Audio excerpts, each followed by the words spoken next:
These reforms will strengthen the pension funds finances over the coming decade.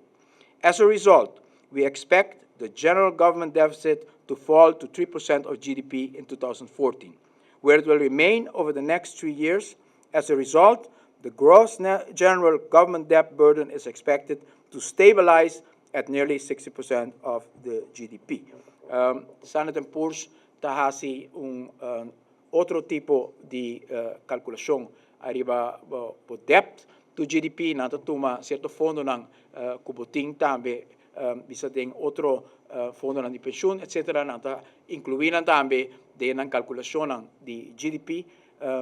tudo sa aqui naturalmente ta parte de cada instituto de forma com anta assess pero e assessment aqui te chega na e mesmo conclusão que Aruba a stabilizar sua situação financeira e com o passo que está tomando, lo vai reduzindo seu déficit no seguinte ano. Crédito importante está guardando na passo que o governo a toma, crédito importante guardando na crescimento robusto de nossa indústria turística, para qual também palavra de felicitação especial na nos ministros de turismo, trabalhando dia e noite para que toma lugar e logicamente inversão que está tomando lugar turno de Aruba no momento aqui com renovação de centro de cidade, com bairro com área público, restauração de edifícios tur está contribuir grandemente na crescimento econômico do país Aruba, com Standard & Poor's está dando seu outlook. The stable outlook balances the recent deterioration in the government's fiscal and debt position, as well as the country's external indicators, with the expectation that the government is taking adequate measures. Se dia na aqui a discussão está no parlamento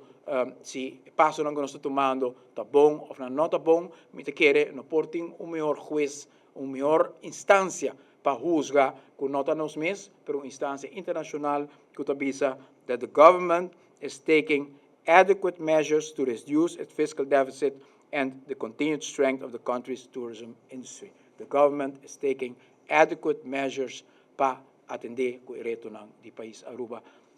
Nós bisa instância internacional, com a BIM Aruba, com a própria cultura instituto de mais principal, que tinha indicador macroeconômico, que tinha indicador financeiro, que a duna e assessment aqui, que Aruba está mantendo seu rating e stable outlook para o futuro. E finalmente me cita ainda statistics e key statistics que Standard & Poor's está primeira para Aruba. Crescimento econômico na 2013 de 3,9%, crescimento econômico na 2014 de 2,7%, crescimento econômico na 2005 de 3,2%, crescimento econômico na 2016 de 3,2% e na 2017 crescimento econômico para Aruba de 3,2%, por motivo que o governo está tomando e passo adequado tanto no terreno de suas finanças públicas como no terreno econômico para pôr uma confiança, estabilidade e empurre na lo qual nós sabemos que ainda falta para trazer tranquilidade, para trazer também durabilidade dentro do qual nós estamos. Para não unicamente é importante para nos recuperar, mas é importante também para a recuperação durável. E o qual nós fazemos dentro do nosso primeiro término, para percorrer para a recuperação e agora nós estamos percorrendo para a recuperação aqui durável e que a prosperidade por chegar em cada esquina de nosso país.